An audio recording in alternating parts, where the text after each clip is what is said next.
So I just had what most people would consider to be a trip of a lifetime.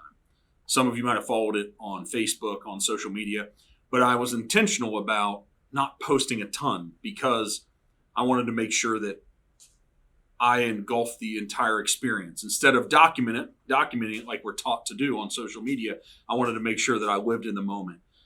So that once in a lifetime trip, there's a reason why it was once in a lifetime, and there's also some reasons why I'll make an argument why it wasn't, which is fun to have a conversation around. But so this once in a lifetime trip for me was to Europe, and for the most part, it was in Spain. And when you have a trip like that, it's the first time I've ever traveled outside of North America, and I guess if you can consider the Caribbean North America, which it is, I think. I don't know. But so it's the first time I've ventured out. So there's a ton of planning. We were supposed to go with another group. So there were two of us that went, mine and my significant other, and another group. So they had some medical issues where they ended up not being able to go. But we had 6 months of preparation about going to a country where I didn't speak the language. None of us did. So if you don't speak the language, you also can't read the language, other than some people that I know that speak Spanish, some guys that I work with at times. But regardless of all the obstacles you're going to face, it seemed like, wow, this is going to be really exciting. It's going to be really fun. And so there was a ton of prep that went in. And it just so happened the one day that we decided that was going to be good to go, 2 days before Christmas, there was a bunch of intentional planning around it. The one day happened to be one of the worst storms that the Midwest in the country and the Cincinnati area has had in, I think, decades. And so it was questionable if we were going to be able to get out, but we made it out. But we made it out to go to Minneapolis and then a connection from Minneapolis to Spain. And with some delays with all those connections, we landed very late on Christmas Eve. And because we landed on Christmas Eve, late on Christmas Eve, the car that we were supposed to pick up, the rental car, we couldn't get it because the rental place was closed. And then that put us completely off of the schedule that we had planned. And so you have these moments, and I had them as well, as put together as I am, as people think that I have all the answers or I can overcome adversity and I'm resilient. Had these moments in a country where we couldn't communicate with people. We couldn't read the most basic and simple writing when you're getting into a rental car, when you're going into your hotel, when you turn on the TV and it's not your language, when you're even wondering how to order room service, or do you go out and you default to, I'm in Spain, but should I go to McDonald's? Because I can understand that. But the prep time was significant.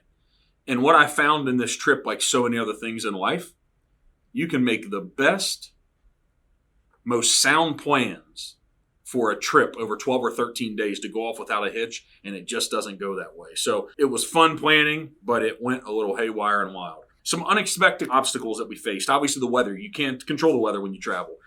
You can't control in other countries when they start their holiday, which they did from before Christmas through January 6th. We just chose to go during that time. Probably should have known that. And then there's cultural differences. The cultural differences are all the way to how people cross the street. Do they break the crosswalk sign rule? What happens on sides of the road you're supposed to drive when you go into new roundabouts when we just started driving on in this country? Everything was new. And even cultural differences, how people talk to each other, and inflection. On a trip like this, I think you just make the decision and you just go. There's a big takeaway that I had from this trip. Most people, again, see it as it was a once-in-a-lifetime experience. For most people, it is. And I'm fortunate that I was able to take such a trip at 43 years old. Some people were able to take it much younger, but some people have to wait until retirement. But the thing that I'm fortunate about is this isn't going to be a once-in-a-lifetime trip for me. Because I'm going to make sure that I make the decisions in my life to ensure that I have enough revenue, that I generate enough income to make trips like this possible and feasible every year if I want to go.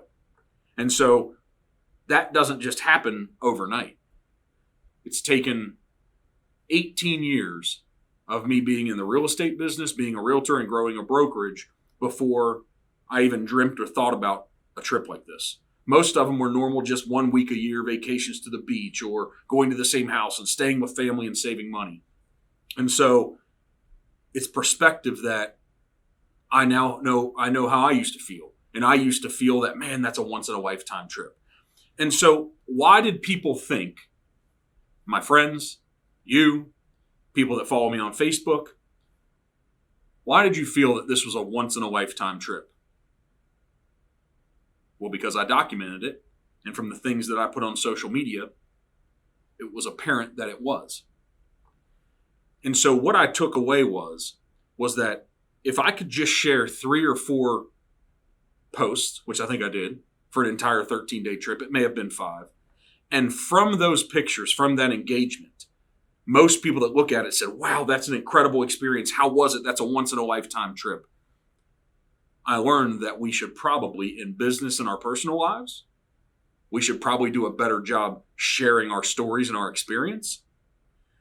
Because what I also learned was some people that I met going into this country where we didn't know anybody. I did have some insight. The villa that we stayed in Manda, Spain, and we used it as our home base so we could travel to other cities throughout the country, and then ended up going to Paris for a night, which was awesome, and went to Northern Africa, Tangier, and Morocco for a day.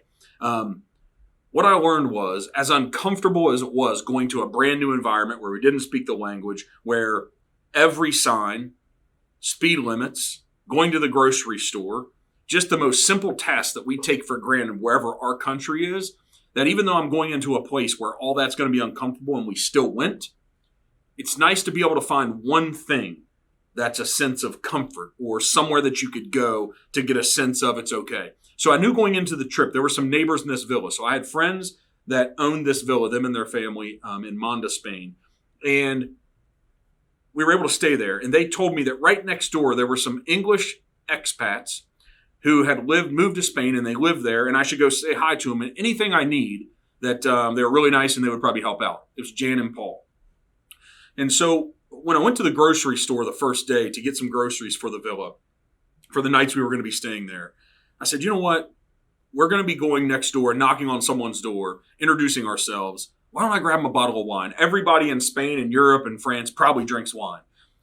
And so I said, hey, why don't we get a bottle of wine, an $8 or $10 bottle of wine? When I go over next door and I introduce myself to them, it sure would be nice if I handed them a bottle of wine and said, hey, thanks for being here. I'm sure there may be a question or two we have throughout the trip, but we were told that you guys were an awesome couple. We just wanted to bring a bottle of wine to say the Americans are here and we're nice people. So I made a little bit of a joke. We made an interaction. And from that interaction, from that touch, when we were leaving, the couple, who was twice my age, they invited us back that evening to sit down. And so I guess the interaction was good enough. We presented ourselves in a way that, hey, why don't we invite them back? So they invited us back that evening to drink the bottle of wine. And when we sat down, we were coming into their house, and they were really inviting and they were nice. But what I knew, it was very intentional. Most of the time, what we like to do is we like to roll into an environment like that and talk about ourselves, talk about our lives and what we have going on. But what I said was, like, these are new people. Let me learn about them. Let me find out about what their experience is in Spain. Let me find out where they came from and their story. And so over the next 2.5 hours, a broken bottle of wine that was tipped over. I don't know if it's because we drank too much or not, because everybody knows 2 bottles of wine or 2 glasses of wine is too many for me. But I gained an affinity for them. And to hear about someone else's life, growing up in another country, their story, their jobs, their careers, hearing about their families, everything that's happened in their life. And I sat and listened. And also people that know me know that I like to talk a little bit. But I've learned in life, the more that you listen and the more that you invite other people to tell their stories and to share about their life, you're going to create relationships. So shared a little bit about us. They're getting out encyclopedias and old encyclopedia books, and they're showing us where they're from and what island they grew up on in Great Britain, and then where northern Kentucky and Cincinnati is. And we left that night after 2.5 hours. And selfishly, it gave us a sense of comfort that we were in a place 4,400 miles away and no one we knew, but we had friends now. And this all happened within 4 to 6 hours. And so that feeling was comforting, because also what I felt going to this country with all the issues we had with travel, there was a moment of depression that I felt that I've never felt in my life. And it was sleeping in a bed that might not have been the most comfortable. In a villa in a very old town in the middle of Spain where there's not the grocery store right in town. And all the plans that we had made for 13 days were completely wiped out, and we had to reroute everything about the trip. And so having those people next door to us, close to us, it was like this comforting feeling. And that moment of depression is, oh my gosh, this makes you want to feel like you want to go home. Well, you can't do that when you plan a European trip when there's great things in front of you. So the things and the takeaways are that we can come up with what we feel is or are the best plans. And I think when we make a plan in life, changing a job, entering into a relationship, going on a 13-day, 2-continent, 3-country trip, you put a lot of planning in. But so often, those plans in life go south. And you have to make sure that you find enough resilience inside, enough purpose, enough reason to work through it, to keep going. And so then what happens? We go through the trip, we experience all these incredible things, these incredible countries. 3 or 4 days in, we settle in, and we're like, these are incredible experiences. And then 2 more times we interacted with Jan and Paul, who were really cool people. And towards the end, they called us. It was going to be our last day in Spain. And they called us a few days in advance and said, hey, we'd like to take you to our club.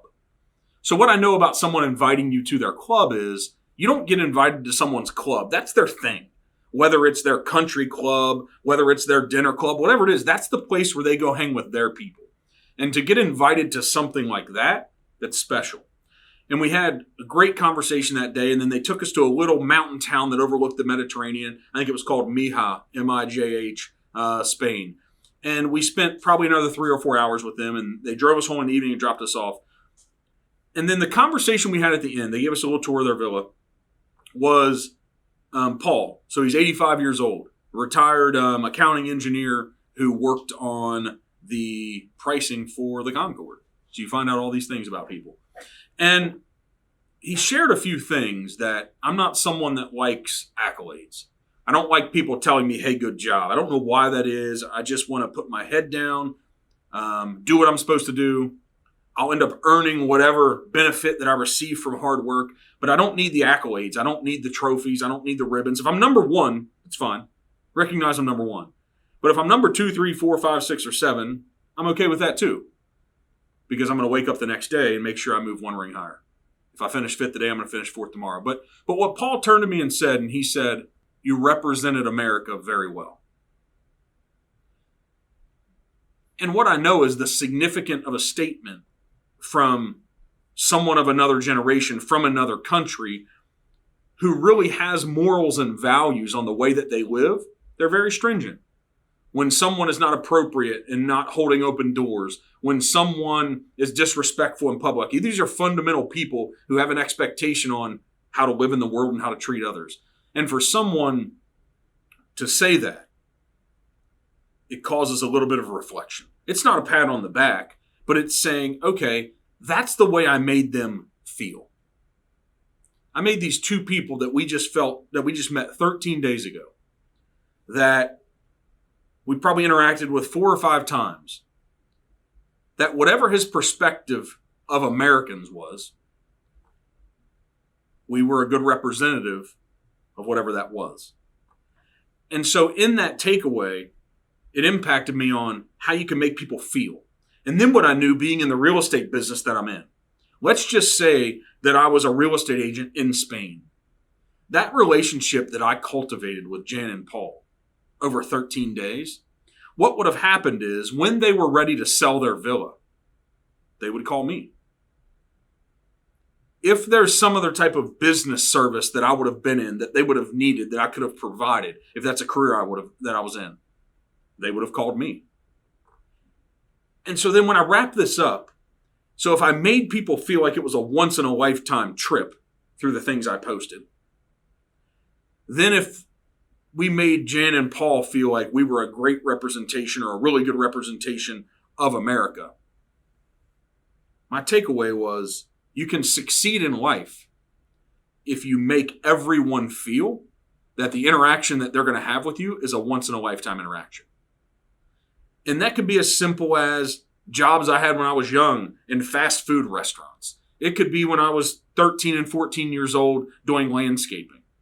And so if you're landscaping and edging and mulching a flower bed and you're getting paid to do it so well that the people that come out and you did that for and they paid you, that it's the best landscaped bed. It's the best edged bed that they've ever seen and received in their life. Because if you do that, they're definitely going to call you back every time, but they're going to refer you to everyone else that needs that same level of service. I think that applies if we are a public servant, people who are firefighters, police, and nurses. It is if you're in real estate like I am, if somebody's an attorney. And so I didn't go out trying to earn anything from them. I just realized that it was very important if I'm going to sit and come into someone else's life in whatever manner I did. There it was. I wasn't selling them anything. They weren't buying anything from me. They knew we were going to leave in 13 days. We're all in control of how we make people feel about us. And the level of friendship that we have in life, the professional interactions and work relationships that we have, the professional people that hire us to do things, they hire us because we make them feel like they're going to have a once-in-a-lifetime experience.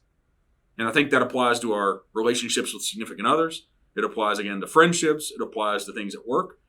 And so when I come back from that is, throughout life, we're going to face adversity even in the most fun things we do. So if the fun things we do, we're going to face adversity, you better get prepared because the really hard things, you're really going to face a lot of adversity.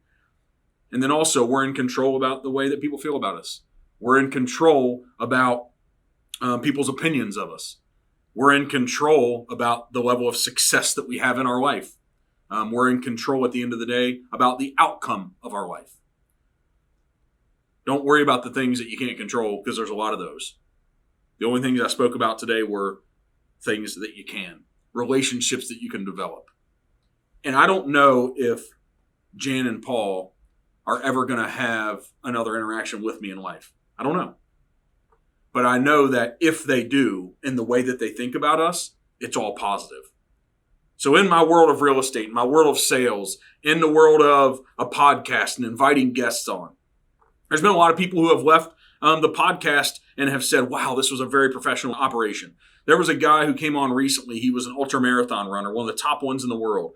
And he had been on a podcast of someone that has like 1 million subscribers. The necessary entrepreneur shouldn't even be able to compete with that, right?